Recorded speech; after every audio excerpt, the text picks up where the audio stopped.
اور جب صفا مروہ کی باری آئی چکر لگانا شروع کیا، چکر لگاتے لگاتے وہ انسان تھک گیا، جب لڑکھڑایا اور سوچا میں آرام کے لیے 2-4 منٹ بیٹھ جاؤں، بیٹھا، پتہ یہ چلا کہ اس کی آنکھ لگ گئی، صفا مروہ کے درمیان آرام کرنا چاہا اور اس کی آنکھ لگ گئی، وہ آدمی سو گیا، اور جب سویا تو نیند میں اتنا زیادہ نیند کا غلبہ تھا، وہ انسان نیند میں ہو گیا، اور نیند ہی کے عالم میں وہ خواب دیکھتا ہے کہ اس کے خواب میں 2 فرشتے آتے ہیں، اس انسان کے خواب میں 2 فرشتے آتے اور فرشتے آپس میں بات چیت کر رہے، ایک فرشتہ دوسرے فرشتے سے پوچھ رہا،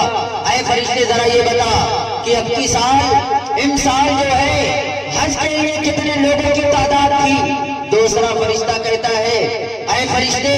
امسال تقریباً حج کے لیے 3 لاکھ سے زائد لوگ حج کرنے کے لیے آئے، ورنہ پھر فرشتہ دوبارہ دوسرے فرشتے سے کہتا ہے، اے فرشتے ذرا یہ بتا 3 لاکھ لوگ کم و بیش یہاں حج کرنے کے لیے آئے، ذرا یہ بتا کن کن کا حج قبول ہوا اور کس کا حج نہیں قبول ہوا؟ فرشتے کہتے گئے 3 لاکھ سے زائد کی تعداد کعبۃ اللہ کے ارد گرد لوگ موجود ہیں، صفا مروہ کا چکر لگاتے لگاتے یہ لوگ پورا اپنا حج مکمل کر لیے، لیکن 3 لاکھ سے زائد کے بھی لوگوں کا بھی حج نہیں قبول ہوا۔ دوسرا فرشتہ کہتا ہے، اے فرشتے ذرا یہ بتا حج کے لیے یہاں کعبۃ اللہ کے درمیان 3 لاکھ سے زائد کے لوگ آئے اور 3 لاکھ لوگوں کا حج قبول نہیں ہوا۔ پھر دوسرا فرشتہ کہتا ہے، اے فرشتے یہاں 3 لاکھ لوگوں کا حج قبول نہیں ہوا، لیکن ایک آدمی کا، ایک شخص کا حج قبول ہوا۔ دوسرا فرشتہ پھر کہنے لگتا ہے، اے فرشتے ذرا یہ بتا 3 لوگوں کا اگر حج قبول نہیں ہوا، وہ ایک آدمی کون آدمی ہے؟ وہ کس کی ذات ہے کہ کس کا ایک حج قبول ہو گیا؟ بندہ فرشتہ کہتا ہے اتنا ہی نہیں، 3 لاکھ کا حج قبول نہیں ہوا، ایک آدمی کا جو حج قبول ہوا اس کے عوض میں اللہ رب العزت نے 3 لاکھ آدمیوں کو،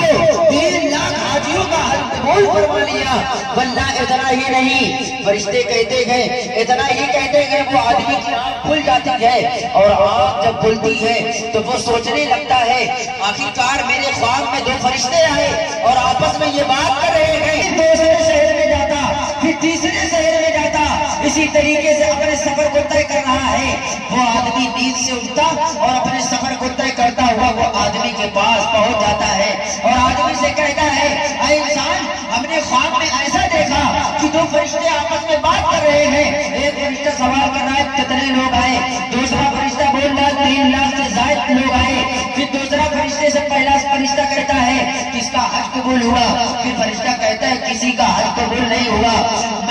وہ آدمی کہتا ہے 3 لاکھ کم و بیش لوگوں کا حج قبول نہیں ہوا، اپنے خواب کی تعبیر میں اس کو جا کر کے بتایا جس کا حج قبول ہوا تھا وہ آدمی کی حیثیت کیا تھی؟ وہ آدمی کی حیثیت یہ نہیں تھی کہ وہ مالک نصاب تھا، نہیں، وہ آدمی مالک نصاب نہیں تھا، مال و زر نہیں رکھا تھا، وہ آدمی حج کے لیے اتنا پیسہ نہیں رکھا تھا کہ جائے اور مدینے میں میرے آقا کی روزے کی جالی دیکھ لے، وہ جائے کعبۃ اللہ کی دیوار اور غیرات دیکھ لے، نہیں، بلکہ وہ آدمی کہنے لگتا ہے، اے انسان ذرا یہ بتا تیرا حج کیسے قبول ہوا؟ جب ایک آدمی سوال کرتا ہے وہ دوسرا آدمی جس کا حج قبول رہتا ہے وہ آدمی کہتا ہے میرا کوئی کام نہیں ہے، میرا کوئی بزنس نہیں ہے، میری کوئی تجارت نہیں ہے، بس اتنا کرتا ہوں صبح اپنا جھولا اٹھاتا ہوں اور بازار میں جاتا ہوں، اپنے چٹ کو لگا کر کے میں موچی ہوں، میں موچی کا کام کرتا ہوں، یعنی کہ جوتے اور چپل کو سلتا ہوں، میرا اور کوئی کام نہیں ہے۔ لیکن سارے حاجی لوگ جب ہر سال حج پہ جاتے تھے تو مجھے یہ نظر آتا تھا کہ کاش میں بھی حج کرنے کے لیے اتنے زیادہ تعداد میں جاتا، اللہ کے مقدس گھر میں جاتا، تو کاش میری زندگی کا حالت کیا ہوگا۔ وہ آدمی کہنے لگتا ہے میرے اندر کہاں سے یہ بات پیدا ہوئی، لوگوں کو میں دیکھتا میرے پاس مال نہیں تھا، میرے پاس مال و زر نہیں تھا، لیکن میں سوچنے لگا لوگ کیا رہ گئے، میں بھی چلا جاؤں۔ بندہ وہ آدمی حیران و پریشان ہو جاتا ہے اور کہتا ہے اے موچی ذرا آگے بتا کیا ہوا؟ موچی کہتا ہے میں اتنا سوچا تو میرے دل میں یہ خیال پیدا ہوا میں کسی بھی طریقے سے مصطفیٰ کے جالی پہ ضرور جاؤں گا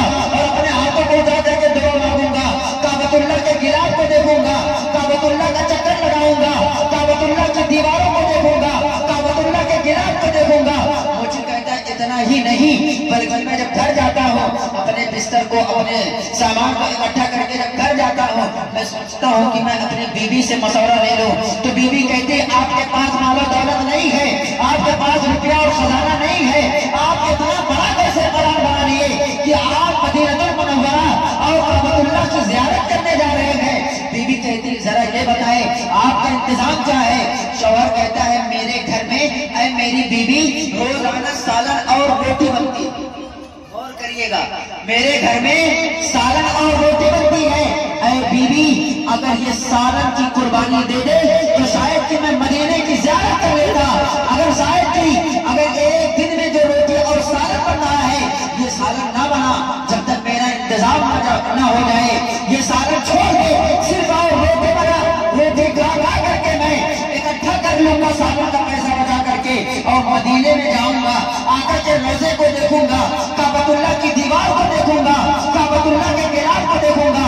بیوی جب سنتی ہے تو کہتی اے شوہر نامدار جب یہی قربانی ہے چلو ٹھیک ہے، روزانہ اپنے گھر میں روٹی بنے گی لیکن سالن نہیں بنے گا، سالن کا جو پیسہ بچا کر کے میں اکٹھا کروں گی، جب پیسہ اکٹھا ہو جائے گا تو آپ حج کرنے کے لیے جائیں گے، آپ عمرہ کرنے کے لیے جائیں گے، آپ مدینے کی زیارت کرنے کے لیے جائیں گے۔ واللہ پہلے زمانے کی بیویاں بھی، پہلے زمانے کی ماں بھی صابرہ اور شاکرہ ہوتی تھی، واللہ اپنے گھر میں روزانہ روٹی بناتی تھی، روٹی کھاتی تھی اور کھلاتی تھی، اور جو سالن کی رقم تھی اس کو اکٹھا کر کے ایک جگہ رکھتی تھی۔ واللہ سال 2 سال کا عرصہ گزر گیا، شوہر گھر آتا ہے تو نظر آتا ہے کہ اب کچھ پیسہ اکٹھا ہو گیا ہے، اب حج کی تیاری کی جائے، اب حج کی سواری کی تیاری کی جائے، اب مدینے میں رسول اللہ کے جانے کے سامنے ضرور جا کر کے دعا مانگوں گا، زیارت گنبد خضرا ہو جائے گی۔ وہ اپنے خوشی میں اپنے خوشی کا اظہار کر رہا ہے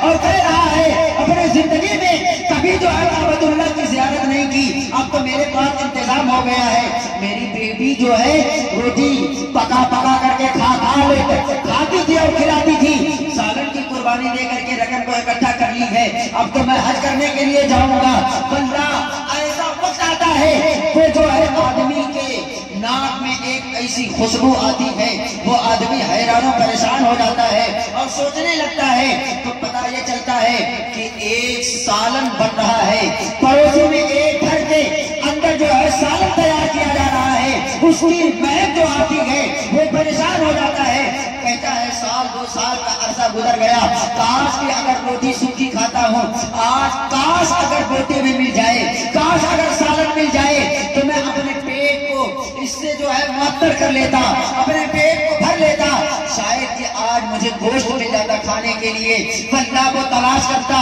اور حج کی تیاری پہ جانے سے پہلے وہ روٹی اور کھانے کے لیے اپنے پڑوسی میں جاتا اور دروازے پہ دستک دیتا، دروازہ کھلتا تو اندر آواز لگاتا اے گھر کے مالک مجھے ذرا سالن دے دے میں بھی کھانا کھا لوں۔ واللہ اس گھر سے آواز آتی ہے، ایک بیوی نکلتی ہے اور کہتی ہے اے انسان تیرے لیے یہ کھانا جائز نہیں ہے، تیرے لیے یہ کھانا حلال نہیں ہے، یہ کھانا صرف ہم لوگوں کے لیے ہے۔ واللہ وہ آدمی کہتا ہے آخرکار وجہ کیا ہے؟ سالن بن رہا ہے، سالن مہک رہا ہے، وجہ کیا ہے کہ تیرے لیے حلال ہے اور میرے لیے حرام ہے۔ واللہ اتنا کہنا ہی کیا تھا؟ وہ موچی کہتا ہے کیا ہے کہ میرے لیے حرام ہے تیرے لیے حلال ہے؟ پھر گھر والے جواب دیتے ہیں اے صاحب ذرا ٹھہر جائیں، اس لیے آپ کے لیے حرام ہے کیونکہ جو آج سالن بن رہا ہے یہ مردار مرے ہوئے جانور کا سالن بن رہا ہے اور ہم لوگ تقریباً 10-12 دن سے پھاکے کر رہے ہیں۔ میرے گھر